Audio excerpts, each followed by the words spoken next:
आगे कन्या राशि, आपकी बात। कन्या लगन अथवा राशि, स्वास्थ्य की बात करें, लगन की प्रतिरोधक क्षमता साधारण रूप से कम रहती है कन्या लगन की, इसलिए नसों, त्वचा, पेट, मधुमेह, पाचन क्रिया, कोलेस्ट्रॉल में बढ़ोतरी जैसी समस्याएं हो सकती हैं।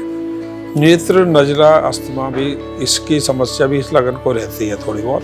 वर्ष 2024 में एलर्जी, सांस की तकलीफ, पेट में कीड़े साधारणतः ये काम कर सकते हैं, तंग कर सकते हैं। 30 अप्रैल तक पीठ, घुटनों, मांसपेशियों तथा हृदय रोगियों को सावधानी रखने की आवश्यकता होगी। 24 अप्रैल से 7 जुलाई में मधुमेह, नेत्र, गुर्दे, हार्मोन्स, थायराइड, गला और जांघों की समस्या से जूझना पड़ सकता है। 21 फरवरी से 9 अप्रैल तक विशेष रूप से स्वास्थ्य के प्रति सावधानी आवश्यक होगी।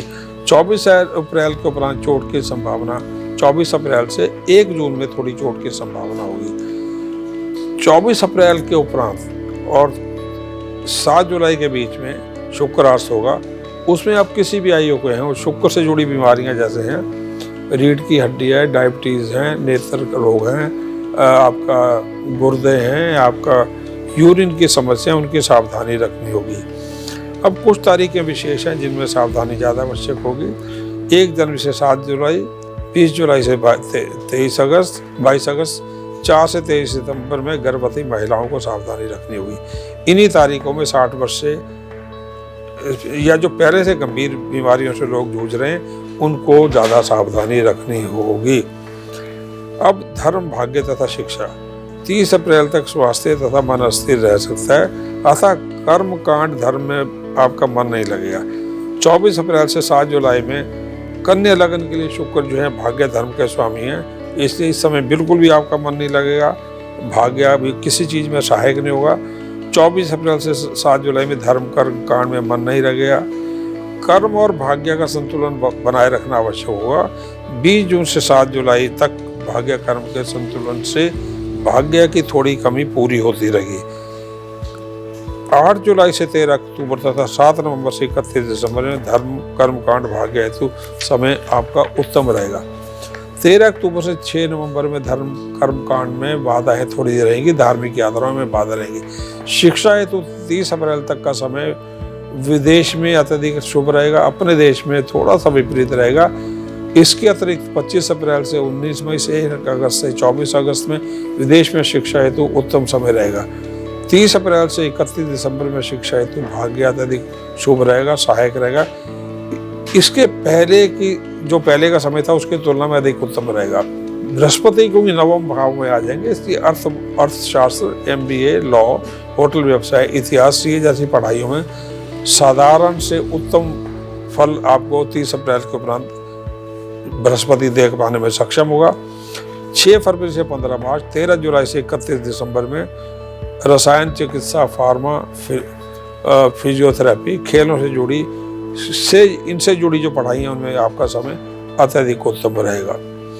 प्रेम, रिश्ते और विवाह, 30 अप्रैल तक प्रेम दाम्पत्य संबंधों में थोड़ा समय अशांत रह सकता है। इस समय में प्रेम संबंधों में धोखा तथा दाम्पत्य संबंधों में तनाव रह सकता है। गलत दशा या साठ सती इत्यादि चलने पर तलाक या अलग होने की संभावना बन सकती है। 30 अप्रैल से 31 दिसंबर में विवाह प्रेम संबंध ज़्यादा शुभ रह पाएंगे।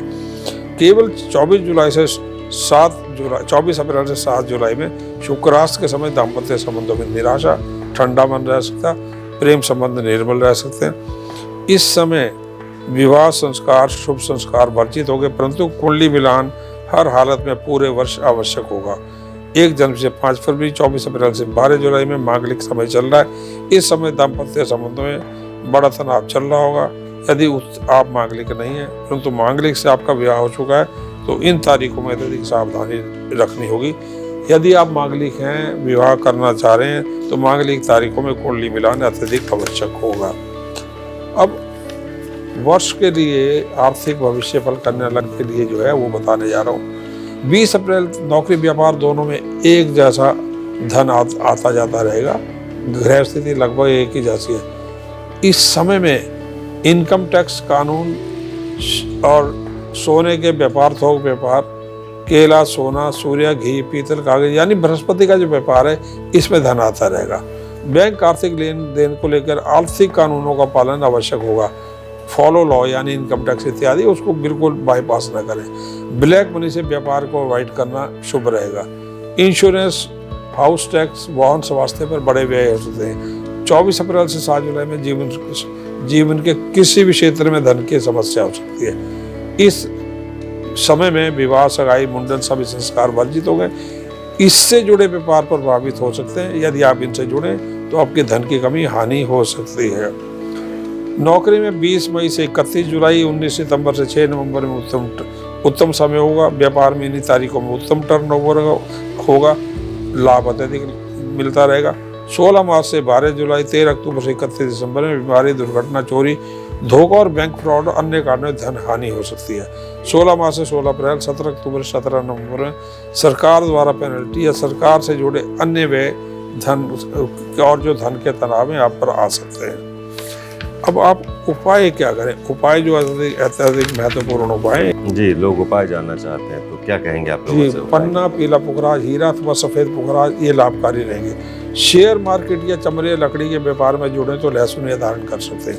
30 अप्रैल तक गुरु बीज मंत्र गुरु के दान कर सकते हैं। 30 अप्रैल उपरांत केतु, शनि, सूर्य, मंगल के दान पूरे वर्ष करें।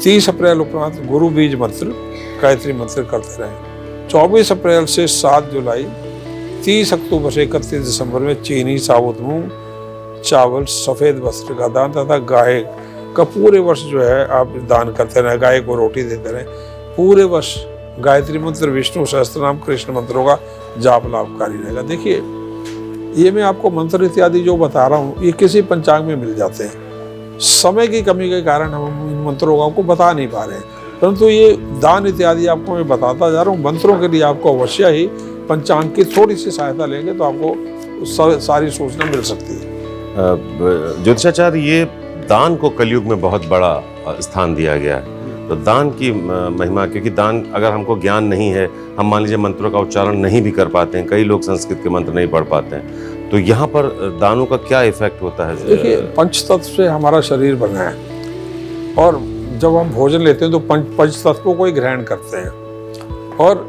आपने सुना होगा कि वाइफ्स हैं जी, मेरे और आपके वाइफ्स मैच कर रहे हैं, नहीं कर रहे हैं। वाइफ के साथ साथ और आगे भी बात होती है।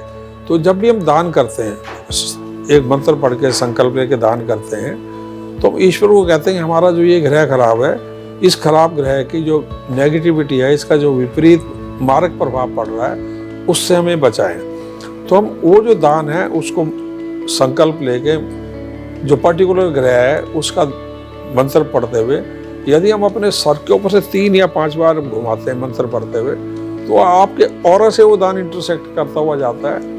आपकी नेगेटिव ऊर्जा को वो जो भी सामग्री है, जैसे सूर्य के लिए गेहूं है, मंगल के लिए गुड़ है, शनि के लिए काला उड़द है, वो उस नेगेटिविटी को अब्जॉर्ब कर लेते हैं। और अब सबसे महत्वपूर्ण बात है, लोग ये जो दान करते हैं, आप इसको किसी को घर में मेड को दे दिया, ड्राइवर को दे दिया, गरीब आदमी को दे दिया, कभी ना करें, क्योंकि आपकी नेगेटिव वैल्यू उस इंसान को चली जाएगी। दान को ग्रहण करने की क्षमता किसी अत्यधिक प्रबल विद्वान ब्राह्मण में हो सकती है, धर्माचार्य में हो सकती है, या मंदिर में होती है। किसी नॉर्मल इंसान का ना दे, आपको तो लाभ हो जाएगा, वो नुकसान में चला जाएगा।